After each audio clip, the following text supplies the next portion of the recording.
자승 스님 있잖아요. 근데 이제 2023년 11월인가 그때 이제 화재로 입적을 하셨는데 당시에 현장에 국정원이 투입이 됐다라는 거예요. 그때 그치, 그랬잖아요. 한번 홍정원에서 얘기했는데. 얘기했잖아요. 네. 네. 근데 이 홍정원. 여기에 780명 때 그러니까 요거 자체는 이제 보도가 나왔었어요. 당시 이제 홍장원 차장이 주장하기로는 대통령이 현장에 대공유행 혐의점이 있으니까 가가지고 가봐라고.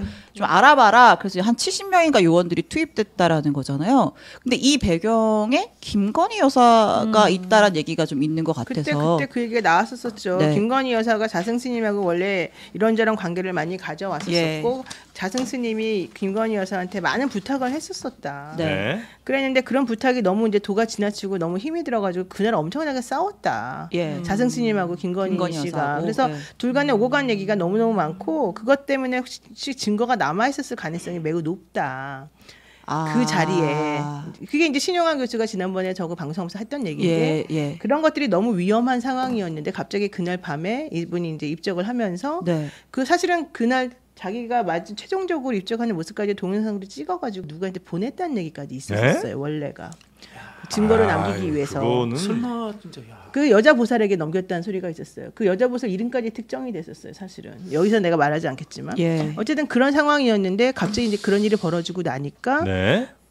지금 윤 대통령이 대공 혐의점이 있으니 딴 사람들 보내지 말고 네가 가서 해결해라. 그래서 그때 7-80명을 국정원 요원을 데리고서 거기 가서 처리를 잘했다는 거예요. 그렇게 잘해가지고 홍장원 차장이 그때 헌재 나와가지고 처음에 대통령이 자기에게 전화하게 된 계기가 뭐냐, 당신을 왜 신뢰하게 되었느냐라고 물어봤을 때 내가 그때 국정원에서 사람을 데리고 가가지고 이 자승스님 건을 잘 해결했던 것 때문에 인상 깊게 보셨던 것 같다. 근데 이렇게 얘기를 하면서 사실은 그 얘기가 진행이 됐었었어요.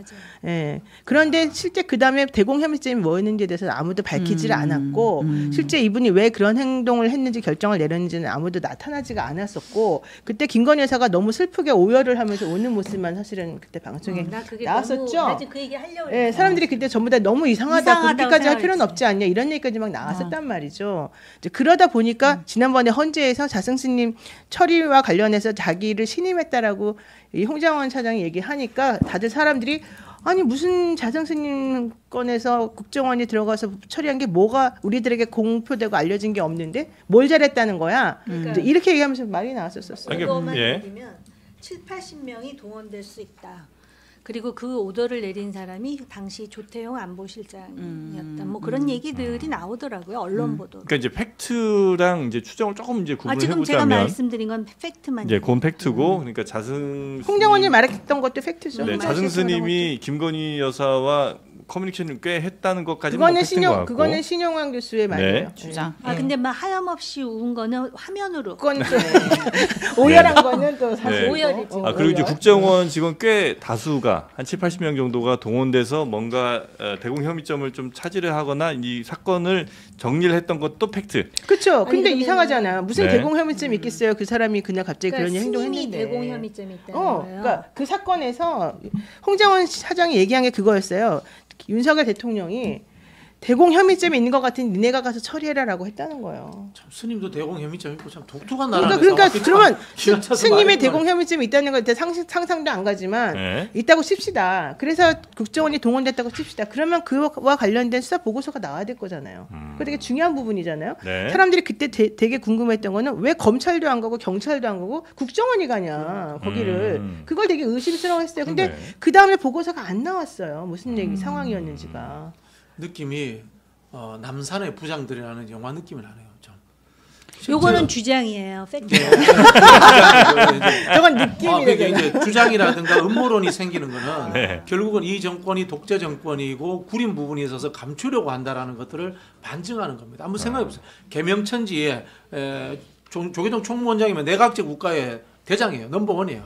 그분이 화재로 돌아가셨다는 것 자체가 이해가 안 되는 상황이기도 하고 거기에 대통령 부인이 거기서 오열을 했다는 것도 그렇고 국정원 직원이 출동했다는 것도 그렇고 이거 전부 다 생각해 보면 엄청난 음모론의 그림이 만들어지는 거예요. 그러니까 뭔가 이렇게 정보가 투명하게 공개되지 않는 경우에 그런 음모론들이 더 많이 그렇죠. 발생하죠. 네.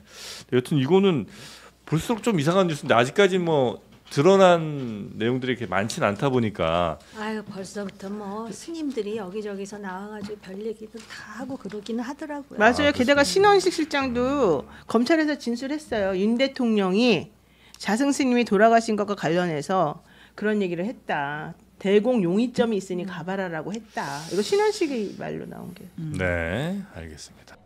조계종 총무원장을 지낸 자승 스님은 지난 2023년 11월 29일 경기 안성시 7장사에서 화재로 입적했습니다. 당시 화재 현장엔 경찰은 물론 국정원 요원들까지 투입된 바 있습니다. 이렇게 국정원까지 나선 배경엔 윤석열 대통령의 지시가 있었던 걸로 JTBC 취재 결과 확인됐습니다.